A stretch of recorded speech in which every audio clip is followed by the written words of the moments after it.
होठों पर अपनेपन के मधुर गीत लेता हूँ, सीने में वैर भाव की जगह प्रीत लेता हूँ। दिलों को जीतने का हुनर आता है मुझको, जिससे भी मिलता हूँ उसी को जीत लेता हूँ। हेलो फ्रेंड्स, वेलकम टू नीर एक्सप्रेस। आज हमारे सामने हरीश रंगा जी हैं। उनके साथ हम आपको रूबरू करवाएंगे। एक बहुत ही चार्मिंग और पर्सनैलिटी रखते हैं और उनका जो व्यक्तित्व है, अगर आप उनसे फ़र्स्ट टाइम मिलते हैं तो फर्स्ट टाइम में ही जो उनकी पर्सनैलिटी का इम्प्रेशन है वो आपके हर्ट पे कहीं ना कहीं दर्ज हो जाता है। तो इनके बारे में मैं थोड़ा आपको बता देता हूं कि जो हरीश रंगा जी हैं वो पूर्व आईजी भी रह चुके हैं जेल विभाग के अंदर हरियाणा सरकार में। और खूबसूरती की बात ये रही कि 1991 के अंदर जब ये डीएसपी थे तो कहीं ना कहीं इनको एक टीस लगी, क्योंकि ऑलरेडी जो इनकी वाइफ हैं वो एचओडी हैं संस्कृत विभाग के अंदर, और वो जैसे मास्टर्स करवाती थी तो कहीं ना कहीं एक इशू निकल कर आया कि इनकी वाइफ ने ही इनको ये बोला कि मैं अपने स्टूडेंट्स को मास्टर करवाती हूँ, लेकिन जो मेरे हस्बैंड हैं वो बैचलर हैं।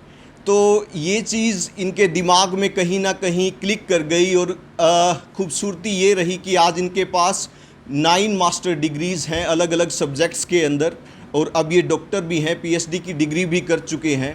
और पूरा का पूरा जो व्यक्तित्व है इनका एक अलग ही, जैसे आप मिलते हैं तो मैंने बता भी चुका हूँ कि एक अलग ही इम्प्रेशन पड़ता है। तो इनकी जो सेवाएं रही हैं जेल विभाग के अंदर उनके बारे में भी पूछेंगे और क्या क्या चैलेंजेस हैं उनके बारे में भी पूछेंगे जेल के अंदर आते हैं। तो सर, सबसे पहले आपका स्वागत है। जी धन्यवाद। आप यहाँ आए और आज के इस दिन को आपने मेरे लिए सार्थक बना दिया। और जो आपने मेरे बारे में बातें कही हैं, तो यहाँ जब मैं यहाँ से डीआईजी बन के गया था, मेरी जींद से ही प्रमोशन हुई थी। और जींद को मैं अपनी कर्म भूमि और कहूँ तो अपनी कर्म स्थली मानता हूँ।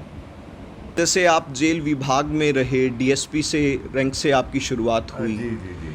तो उसके बाद आपका एडिशनल आईजी तक का सफ़र रहा। और जी जी, आईजी तक का। जहाँ, हाँ, तो मैंने जैसे सुना भी है कि आपने 3 साल पहले आप सेवानिवृत्त हो गए। हाँ, मैंने वॉलंटियर रिटायरमेंट जो ऑप्शन है वो ऑप्ट किया था जी। और 2019 में मैंने वीआरएस अपना ले लिया था। और इसी भावना से लिया था कि समाज में कुछ काम करूँगा। जो सरकारी दायित्व बहुत ज़्यादा होते हैं एक अधिकारी के पास, लेकिन एक सामाजिक जो उसकी जिम्मेवारियां हैं वो कहीं ना कहीं नौकरी में रहते हुए उनको सही ढंग से नहीं निभा पाते। तो मुझे लगा कि मुझे एक सामाजिक जीवन में आके और जो मेरे ऊपर कुछ जिम्मेवारियां हैं, कुछ मेरे बंधन हैं नौकरी के नाते, उनको छोड़ के अगर मैं कर पाऊँ तो कुछ ज़्यादा अच्छा कर पाऊँगा।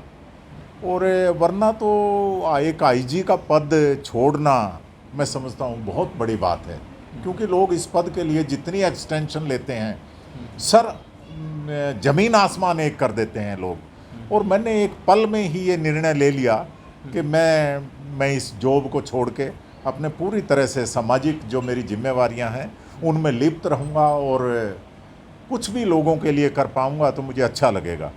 और 2019 से मैं अपना जो देश के प्रति, राष्ट्र के प्रति मैं एक कण भर भी कर पाऊँ या कर पाया हूँ तो मैं अपना सौभाग्य मानता हूँ इसको।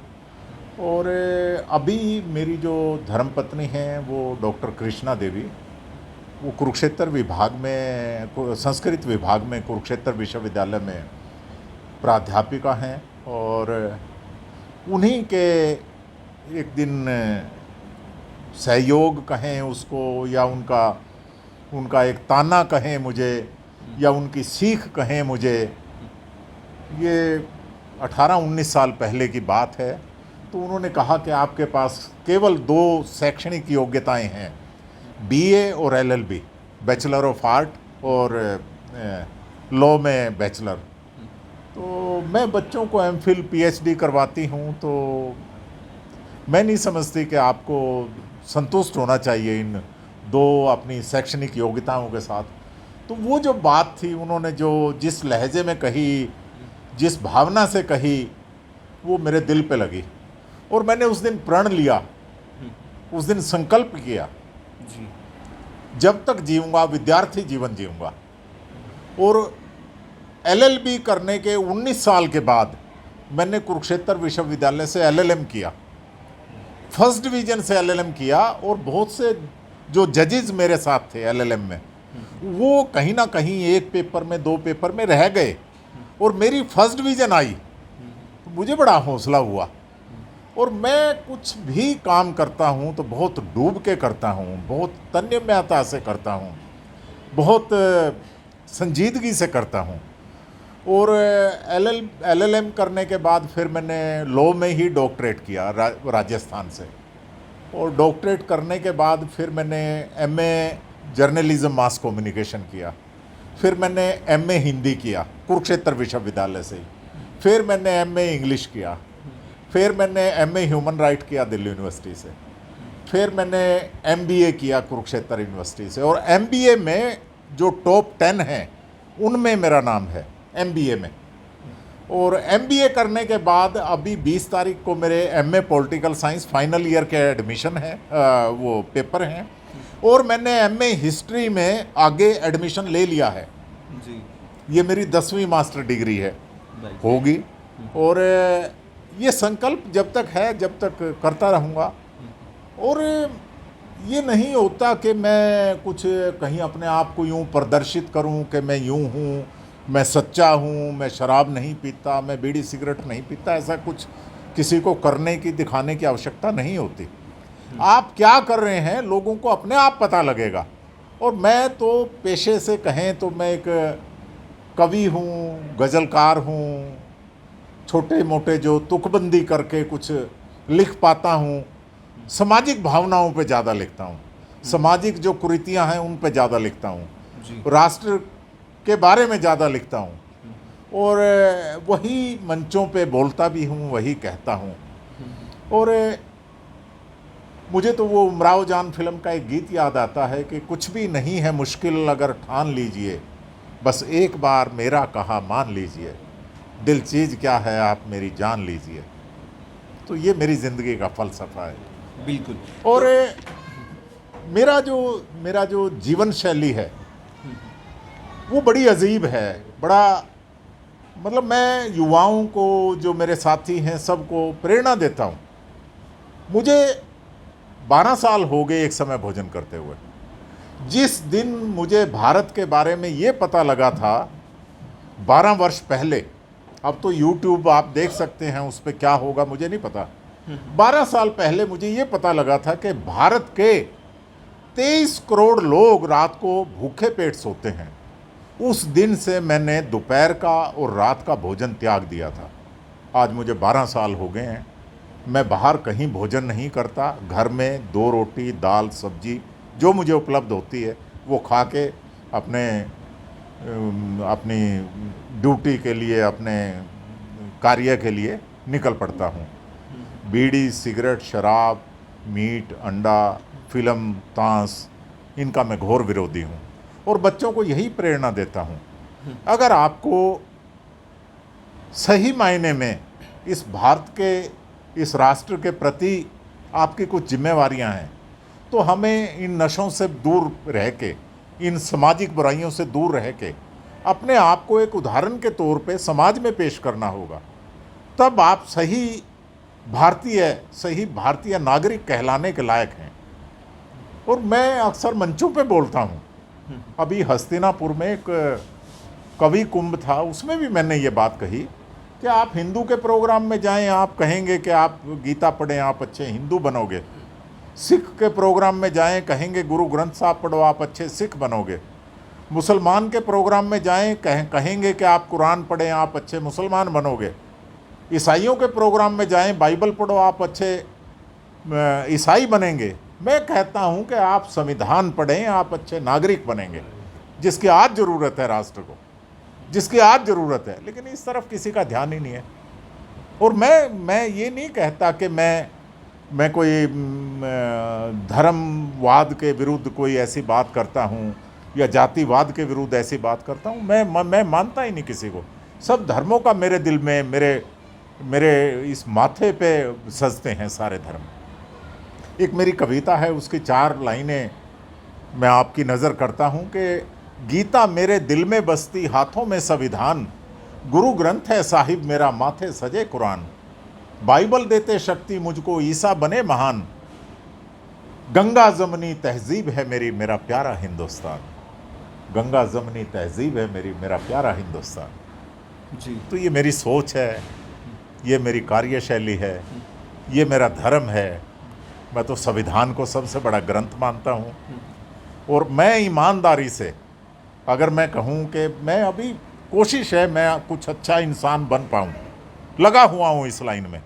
केजी की क्लास में एडमिशन ले रखा है, जी। केजी की क्लास में। 10वीं जो आपकी डिग्री है वो उसकी तैयारी वो कर चुके हैं, लेकिन अभी अपने आप को केजी में ही मानते हैं केजी में ही मानता हूँ मैं जिस दिन कहूँगा ना मैं पढ़ा लिखा हूँ। दो तरह के इंसान हैं इस भारत में, जी। एक तो पढ़े लिखे, पढ़ के लिखने वाले, एक लिखे पढ़े जो लिख के फिर पढ़ते हैं। अभी मैं किसी कैटेगरी में नहीं, अब आप देख लें। और ये जो है ना डिग्रियां जो हम लेते हैं, जी। बीए की, एमए की, 5 डिग्री 10 डिग्री, ये कागज़ के टुकड़े हैं, बिल्कुल।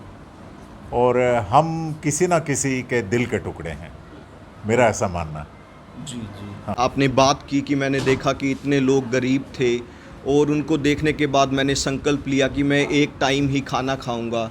तो कहीं ना कहीं आपने तो मेरी ही फिलॉसफी को चेंज कर दिया। मैं ये सोच रहा था कि भाई कहीं ना कहीं सरकार के ऊपर ये दबाव बनाया जाए कि भाई डाइवर्सिफिकेशन उनकी जो फूड का उनकी प्लेट्स में होना चाहिए हर एक आदमी के अंदर।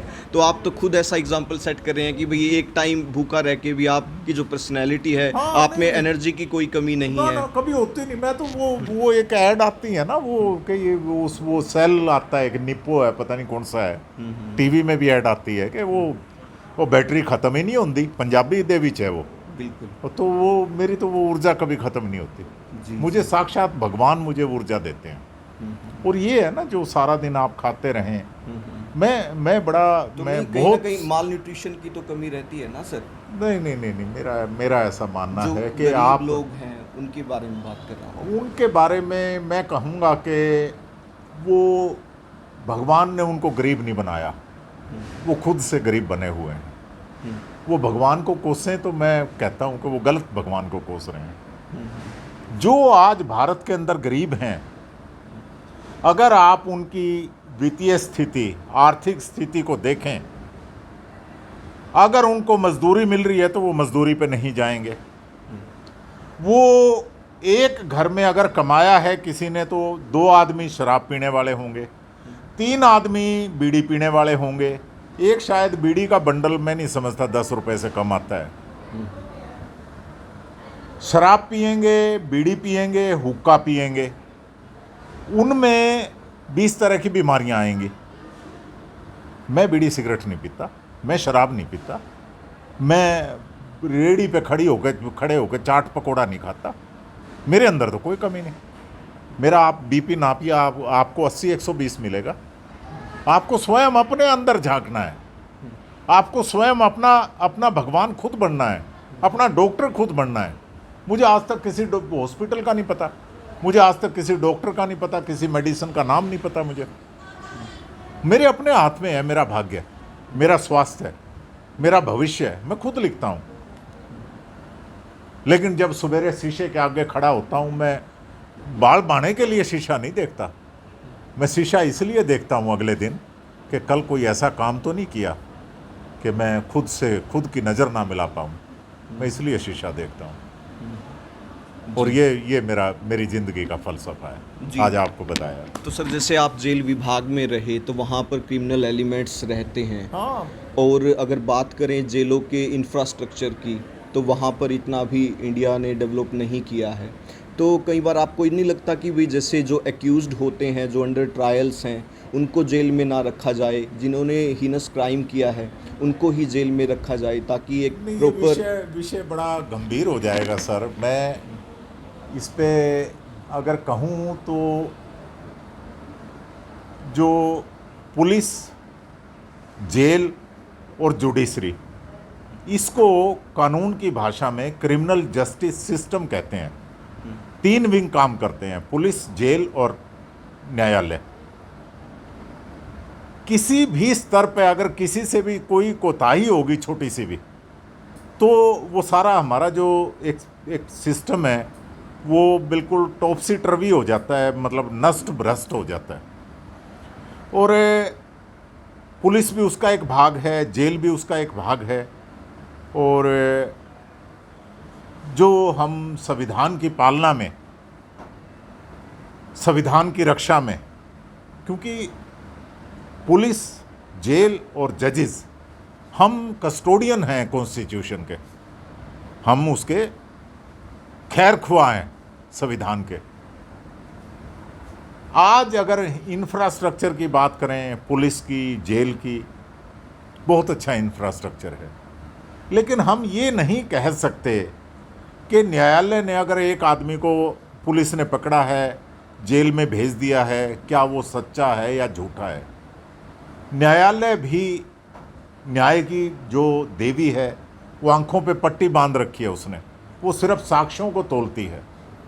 तो कहीं ना कहीं किसी भी स्तर पर अगर छोटा सा भी कोई कोताही हो जाती है तो वो ये क्रिमिनल जस्टिस सिस्टम हमारा ढह जाता है। और अदरवाइज़ जो अपराधी हैं उनको अपने किए की सज़ा मिलनी चाहिए। और मैंने तो बहुत पहले एक किताब पढ़ी थी कि जब राजा सो जाता है तब कौन जागता है। आप भी शायद इसका उत्तर ना दे पाएँ, और जितने यहाँ बैठे हैं गुरुजी को छोड़ के या सुजान सर हैं, कि जब राजा सो जाता है तब कौन जागता है। आपको पता है? जागा हुआ जो इंसान होता है सर, वो तो जागता ही है। नहीं, जब राजा सो जाता है उसका दंड जागता है। बड़ी गहरी बात बता रहा हूँ आपको। जब राजा सो जाता है ना तो उसका भय, उसका दंड, वो जागता है। तो हम राष्ट्र को कहाँ ले जा रहे हैं आपको भी पता है, मुझे भी पता है। जिस दिन ये वोटों की राजनीति बंद होगी भारत से, उस दिन मैं कहूँगा कि भारत का सही मायने में उदय होगा। उससे पहले मैं इसकी कल्पना भी नहीं करता, मैं लेश मात्र भी मैं इसकी कल्पना नहीं करता। और सर कोई मैसेज जो आप जो टॉप नहीं, डेजिग्नेटेड ब्यूरोक्रेट्स हैं उनको देना चाहें?